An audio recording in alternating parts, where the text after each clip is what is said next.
Hey there guys, Dr. Dual Sport here.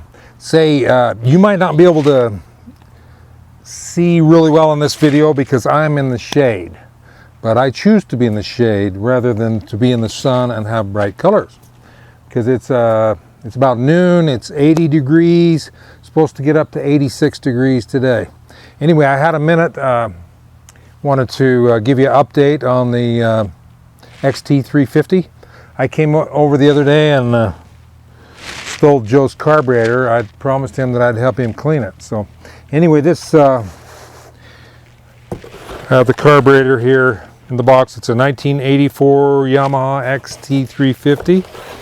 Okay, this carburetor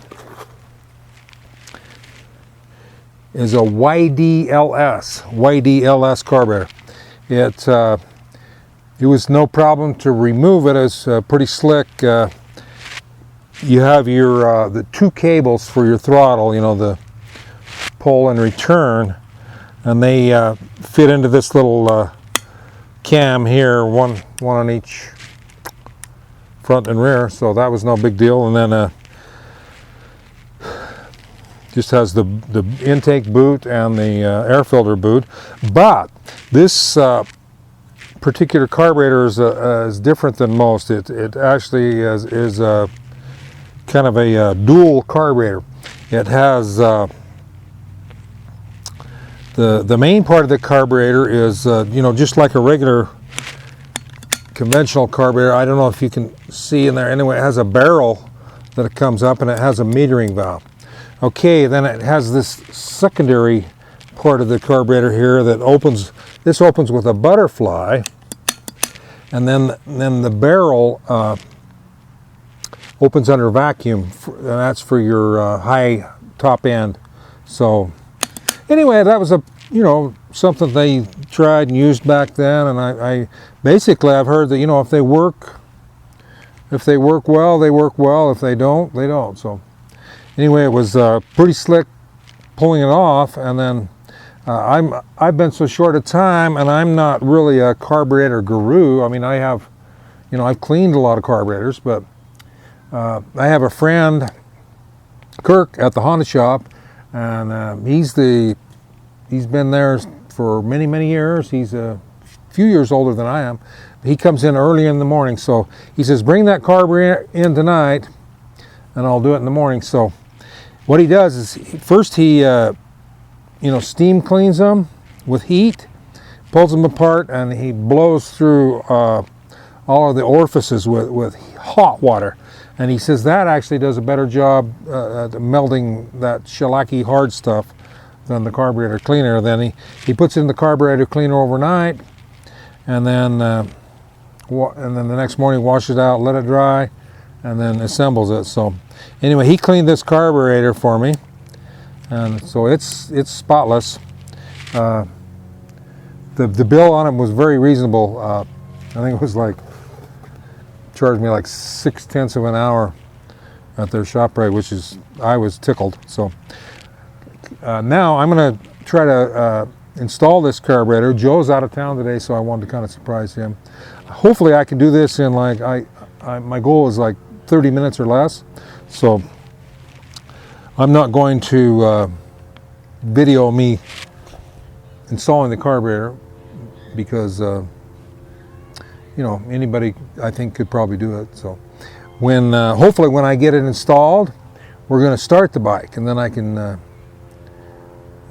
show you that, and hopefully it runs, and we'll see if maybe take it for a little spin and see if it runs better. So okay, we got the carb all on. We're about 12 minutes into the job. I got the carb on, I got the tank on, so I got the gas on. Let's see if she'll start.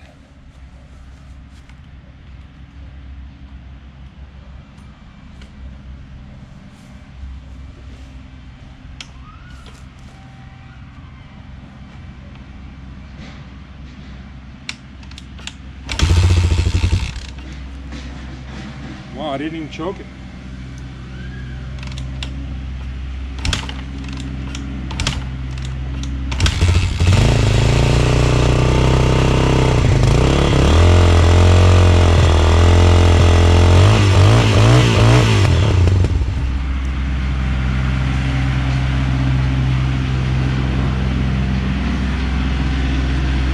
can't beat that. First kick.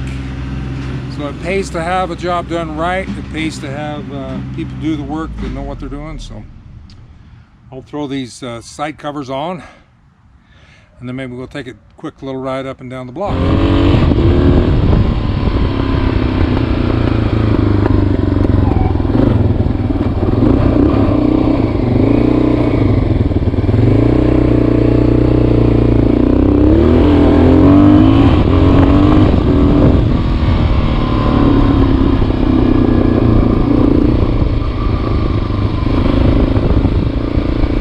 Seem to be running really well.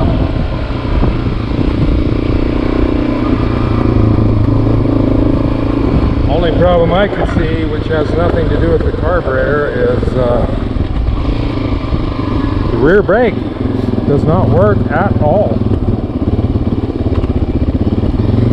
So I think we need to check that out, look into that, because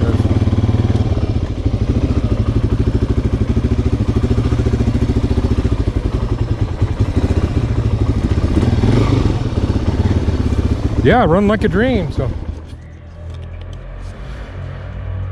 running like a dream, but let's check out that rear brake and see what's the matter with that, because you don't never know when you might want to slow down or stop.